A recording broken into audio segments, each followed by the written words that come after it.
G'day, my name's Oliver and I'd like to tell you about this 1000 watt electronic load that I'm developing. The unit is able to handle up to 80 volts and 50 amps continuously at a 1000 watt load and uses an INA228 ADC chip, which is highly accurate and provides 20-bit resolution for both current and voltage.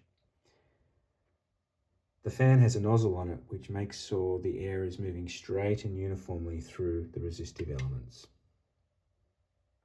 And the power sections are fully galvanically isolated from all the digital logic at the back here.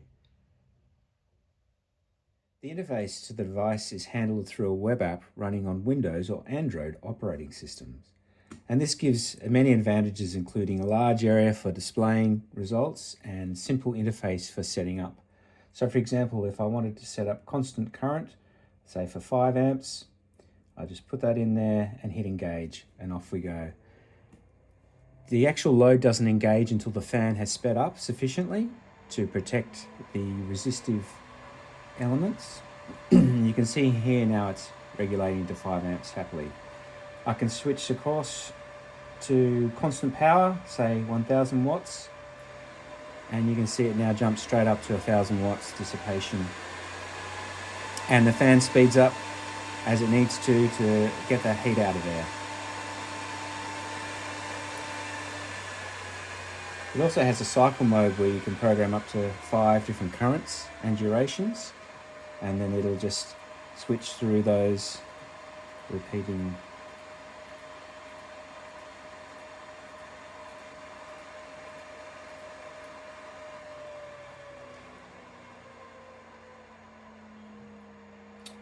You can terminate on voltage or current, charge or energy.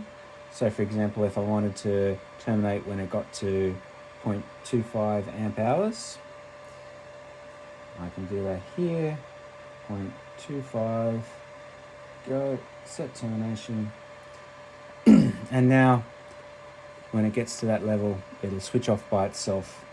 And that's really useful. You can set it to voltage under. If you're testing a battery and you want to stop it at say 10 volts or whatever, you can tell it to do that and then leave it, and it'll terminate when it gets to that level. There you go, termination kicked in, and there you have it.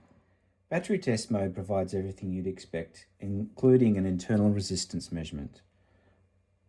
Running that will cause it to cycle through a number of different currents where it measures the internal resistance of the battery and displays it on the screen.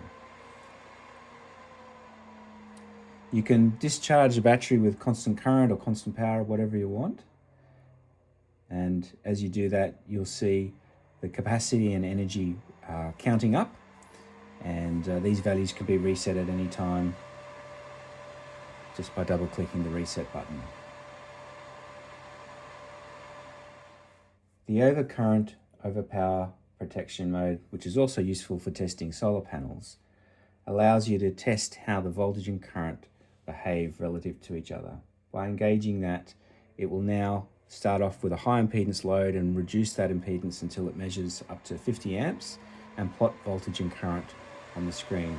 This is useful for testing out overcurrent protection in a power supply, and you can also, of course, set it to trip at a voltage or a current level to protect your power supply if needed. You can see here in this run the maximum current, maximum voltage and maximum power that it measured. And just to demonstrate how easy it is to switch from one controller to another, here I have the load connected through the Android tablet and it's currently in a cycle mode. Even while it's running, I can disconnect that, then come across to my laptop and connect straight back in. And there we have it, running across. And all the fields have updated, even the current and duration fields of the cycle have been updated. Now I can stop it, start it again, and then switch back to the tablet.